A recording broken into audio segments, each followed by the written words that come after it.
Madame la Présidente, Messieurs les assesseurs, Mesdames et Messieurs les membres du jury. Nous nous attendons à des certitudes, des vérités incontestables. Mais aujourd'hui, l'avocat général nous impose un procès des supputations, des raccourcis intellectuels et des hypothèses. Au lieu d'être sur les chantiers, à peindre les bâtiments, à travailler de dur labeur pour assurer sa subsistance, Abel se trouve aujourd'hui sur le banc des accusés, poursuivi pour complicité d'assassinat et association malfaiteur. Le paroxysme est qu'il est présenté à la France entière et même au monde entier comme, je pèse mes mots, la réincarnation de Ben Laden. Aujourd'hui, je me tiens devant vous pour défendre cet homme que j'ai appris à connaître tout au long de nos entretiens.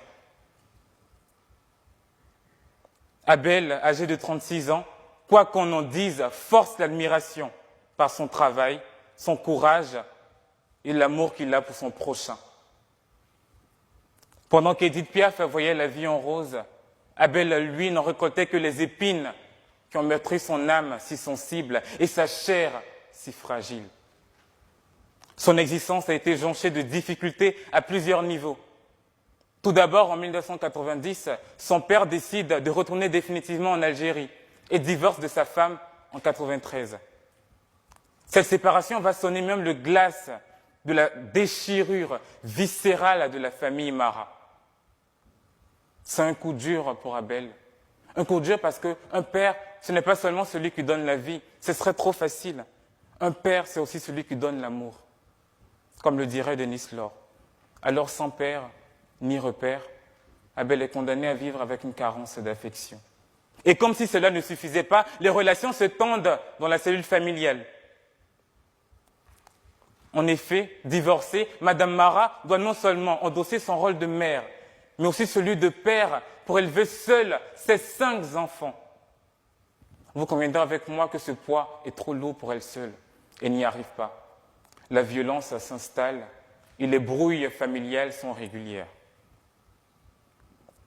La famille Mara survit dans un HLM délabré, surpeuplé, dans lequel les occupants s'agglutinent les uns sur les autres pour sombrer dans les bras de Morphée.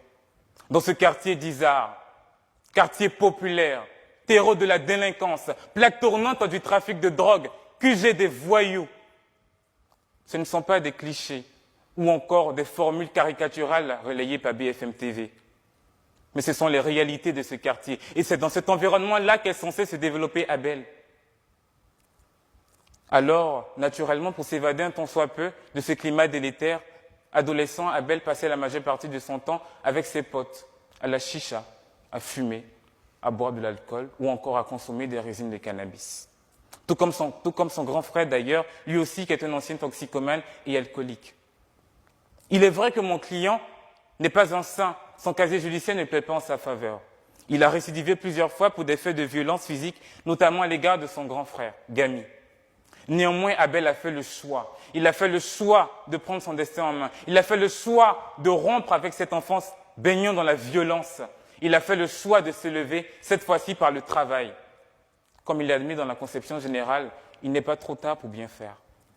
Après des mois d'abnégation et de travail acharné, Abel a réussi brillamment son CAP de peintre en bâtiment à l'âge de 18 ans. Malheureusement, sa vie bascule le 6 mars 2012, lorsque dans cette journée, son petit frère, Mad Mara, lui demande de l'accompagner pour boire un verre. Et en cours de route, Mad Mara décide seul de voler un 2 roues qui va lui permettre par la suite de perpétrer 7 assassinats à Toulouse et à Montauban. Par la suite, Mad Mara trouve la mort à l'issue de l'assaut du raid. Dans cette affaire, seul Mad Mara est responsable, est coupable de cette tuerie. Mais aujourd'hui, on vient faire un procès à son frère. Permettez-moi de vous démontrer que les chefs d'accusation à l'encontre de mon client ne peuvent être retenus. Il est dans un premier temps accusé de complicité d'assassinat. En droit pénal, l'article 221-3 du Code pénal définit l'assassinat comme un meurtre commis avec préméditation.